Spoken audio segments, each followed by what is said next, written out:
Stalinism. Lenin dies, as I said, in 1924.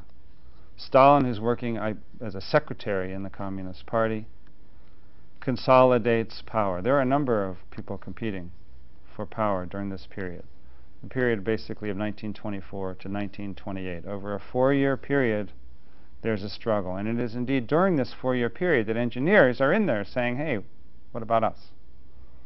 Stalin moves into exclusive control in 1928 and begins basically the decline, at least in my judgment and certainly in the judgment of Loren Graham, initiates a sharp turn away from moving towards the ideals that had motivated the revolution in the first place, as Stalin becomes an autocrat, a dictator. It takes time. Stalin rules from 1928 all the way into the 1950s. And in order to consolidate his power early on, he moves quickly to eliminate those who would compete with him. Most importantly, we needed to eliminate those who might have some authority apart from the Communist Party. We must eliminate, or at least take away, the legitimacy of the bourgeois specialists. Under Stalin, any engineers trained under the Tsarist regime, and certainly engineers who might take a more humanitarian engineering approach, become classified as, in Stalin's terms, wreckers. Wreckers. Wreckers are people who want to wreck, to undermine the new society that we're building. Under Stalin, the party asserts its exclusive control over the country. The Communist Party is the only institution in the society, in the new government, in the new world, that has the authority to lead the whole, because under the Leninist image of Marxism, the party is the vanguard. The party must lead. Well, Stalin turns leading into abuse. First, engineers. In 1928, 5 engineers from a coal mine in Shakhty were executed. 6 imprisoned for life, 38 thrown into prison for shorter periods of time for what was called sabotaging coal mines. It's never been entirely clear to me exactly what they did, but they were arguing for more authority for engineers in relationship to Communist Party leadership. If you begin to resist the Communist Party leadership, you become at risk. In 1930, then the most prominent and more widely understood, learned about, and celebrated trial takes place, the trial of the Industrial Party. Note the term, Industrial Party. It's a party that lives alongside the Communist Party. Presumably, anyone who's arguing for a multi-party system must be arguing for some sort of a bourgeois system of government and industry. In a Soviet system under a Leninist model, only the Communist Party can exist.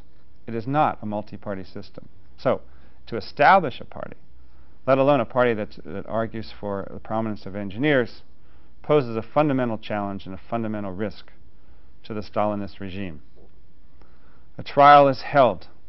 Palchinski is named, but he doesn't show at the trial.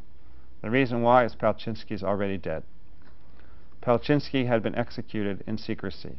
8 engineers were convicted, and you saw in the film one engineer testifying saying, yes, I admit to all the charges and I basically throw myself at the mercy of the court. The engineers had been told that if they pled guilty, they could get jail terms. If they did not, they would likely be executed.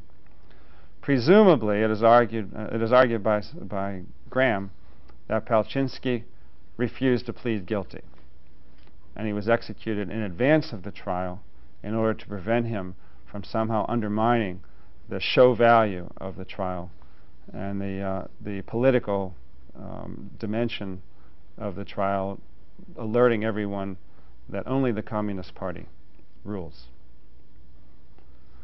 By marginalizing the engineers, Stalin is now in control. and develops what becomes the Soviet Union's unique approach to technocracy. Technocracy under Stalin is not government by technicians, not the kind of technocracy that was argued in Western Europe and in the United States. Rather, the Soviet approach to technology, or technocracy, involves a non-technical government, namely the Communist Party, committed to technology.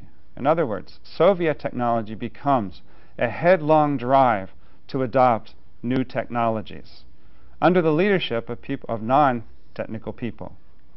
And so a system that began under Lenin, which is a more centralized, planned system with 5-year plans organizing the steps, turns into a system of forced industrialization.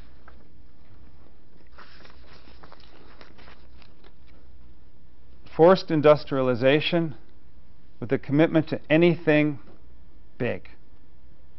Large-scale technologies become emblematic, symbolic of the new Soviet system. You saw in the film the great Dnieper Dam. The power of the dam, the size and scale of the dam, demonstrated the size and scale and the power of this newly organized Soviet Union. Also, the Soviet Union, first under Lenin, and indeed then continuing under Stalin, goes after new technologies that will organize the masses and provide the basic infrastructure for a large industrialized system. So that's why there's a commitment to electricity. Indeed, electricity was viewed as a fundamentally democratic technology that was for the masses. It was a technology that was needed by the masses, and when it worked best, it meant that it was getting to the masses. Steel production, transportation, technologies that were designed to create a new nation, but in every case, technologies that had large scale, that would be symbolically significant, demonstrating to the world the power of this new, large Soviet Union. It is at this point in the book where Graham shows his anger. Graham is mad. Our author is angry at Stalin. Remember, this is a historian of science who spent many years doing research, having difficulties finding materials. We're in a post-Stalinist period. And as we move into this part of the book, Graham places great emphasis upon the mistakes, the engineering mistakes and failures under the Soviet Union. Do remember that during this period, the Soviet Union is growing, is becoming not an international power. Indeed, as we move into the 30s and into the 40s and then into the 50s, the Soviet Union becomes a massive nuclear power. And the United States, during the Cold War, which really gets going after the Korean War, finds the Soviet Union to be a fundamental threat